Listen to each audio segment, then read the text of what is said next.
Hello. In this webinar, we will discuss the analysis of recycled plastics and biodegradable plastics with FTIR. Here is an overview of this presentation. First, we will talk about how we classify plastics, and then we will give a general description of plastics analysis using FTIR. Next, we will introduce analysis examples of recycled plastics, bioplastics, and biodegradable plastics.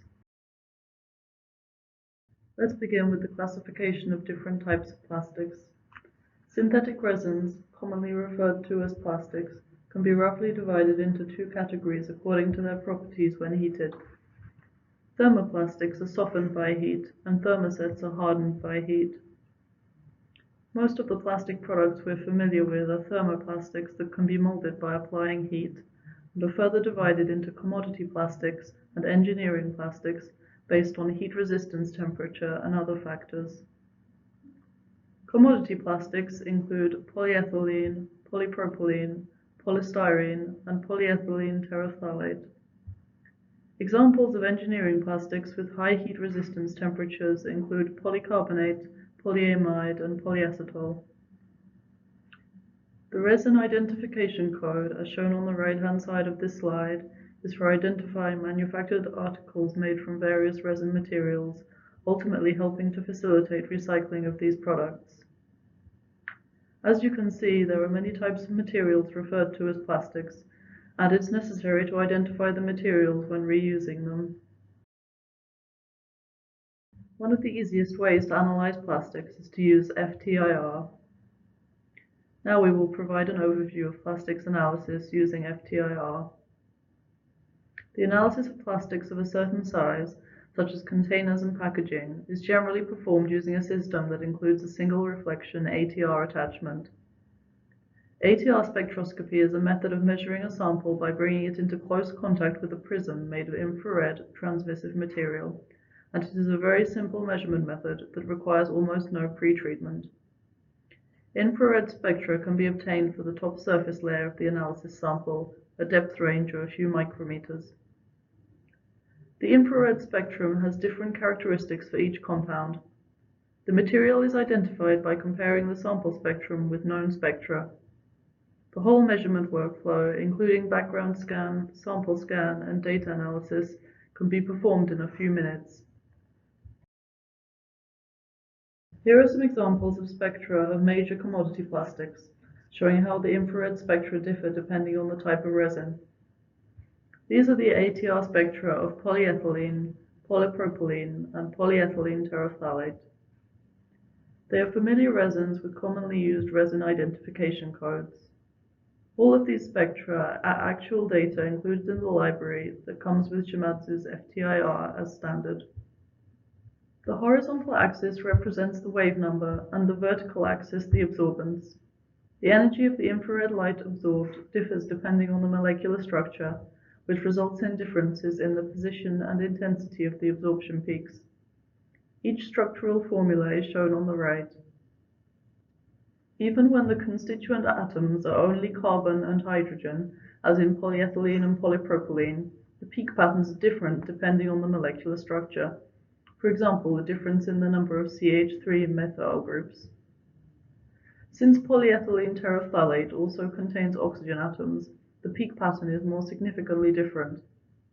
In this way, the infrared spectrum differs depending on the molecular structure, so it's easy to distinguish between high-purity spectra. This analysis example concerns plastic film used for food packaging. The Japanese identification mark shows the sample includes PE and PA. The PE is underlined as the main component. PE is polyethylene and PA is polyamide. Polyamide is a general term for polymers composed of amide bonds. Specific compound names for polyamides include nylon and aramid. Here are the spectra obtained by ATR measurements on both sides of the film. The underside means the opposite side from the printed surface. In the spectrum search using the library included as standard, the printed surface matched nylon 6 and the underside matched polyethylene.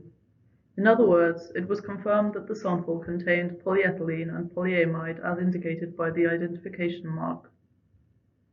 If both sides of the film are made of different materials, as in this case, the sample is considered to be a multi-layer film consisting of at least 2 layers.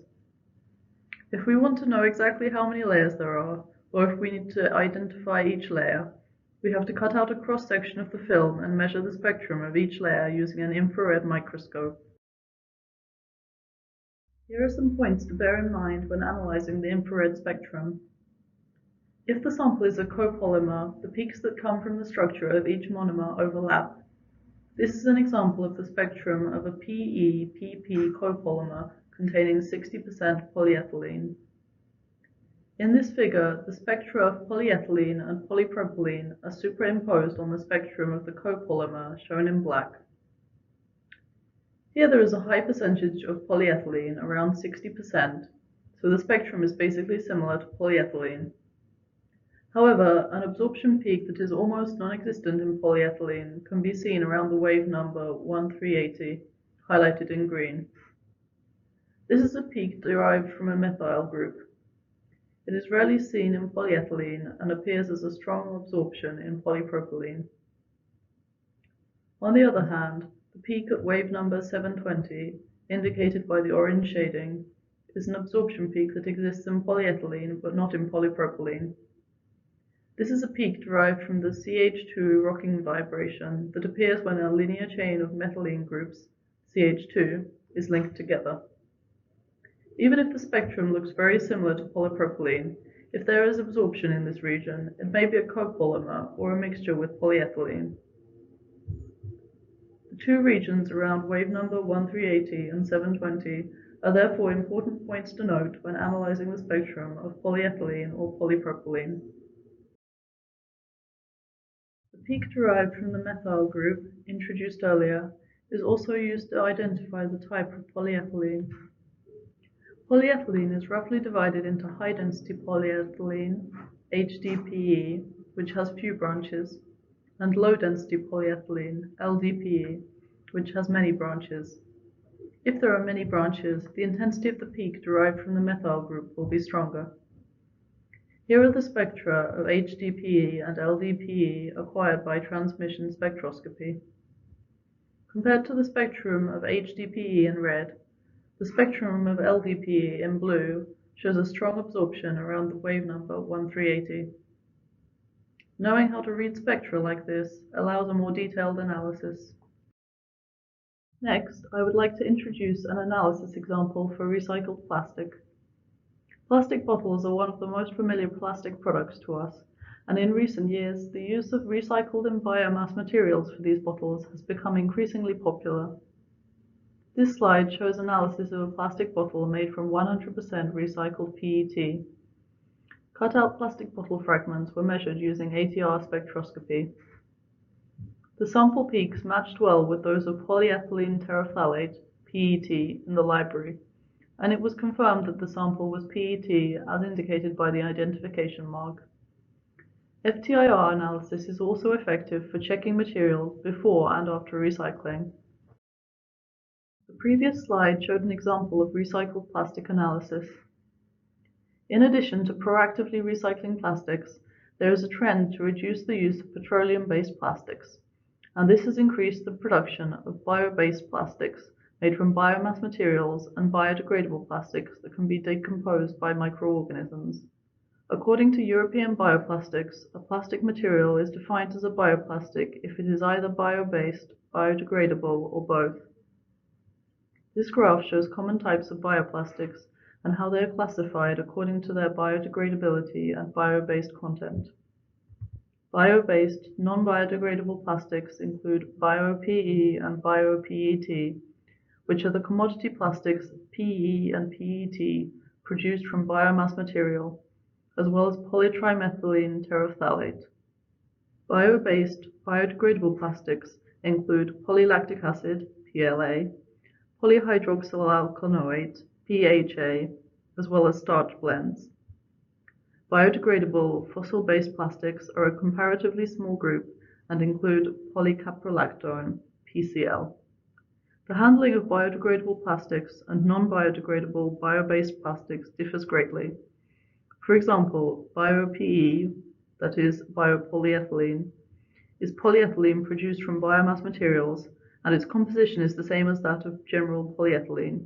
It is not biodegradable, but it can be recycled like general polyethylene.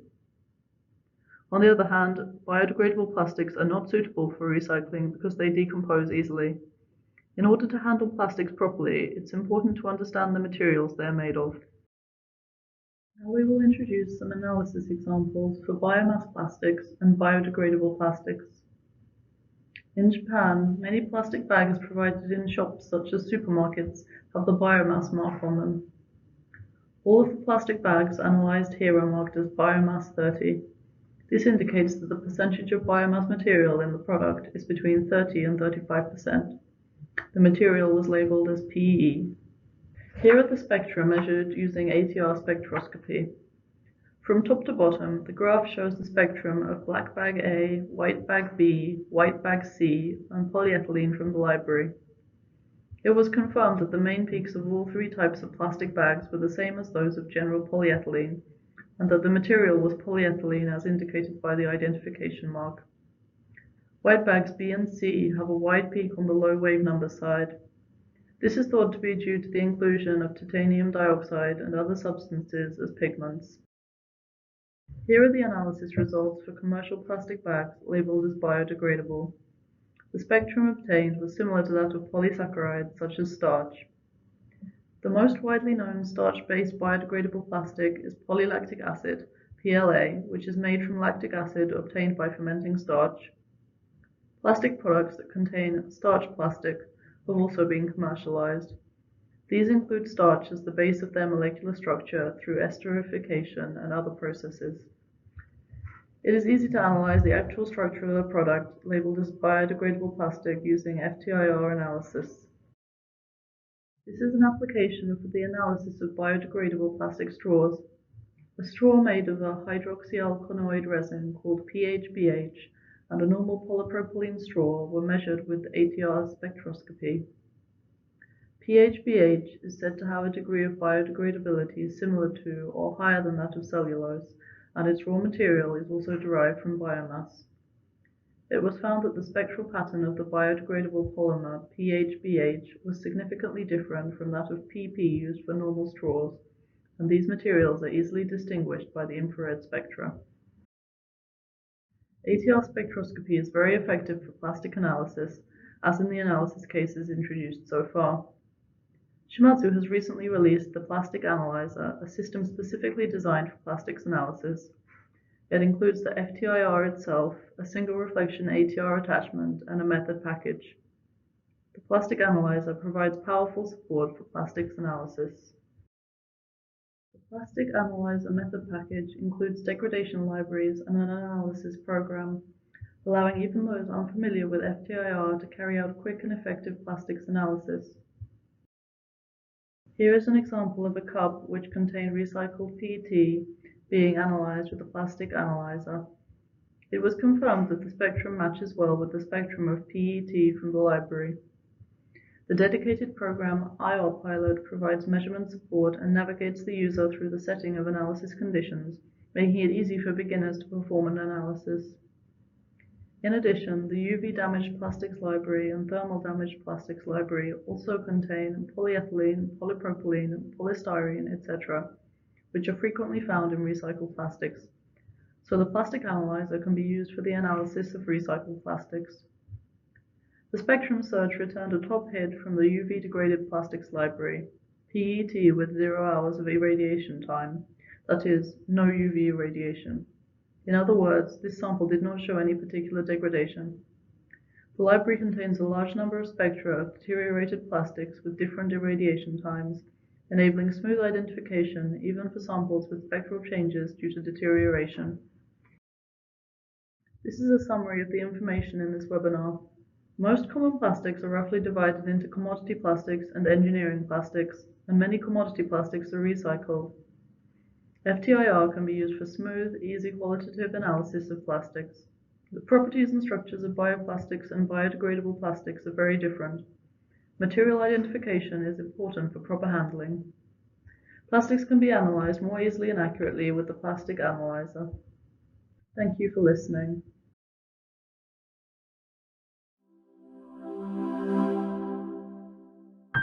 Excellence in science. Shimazu.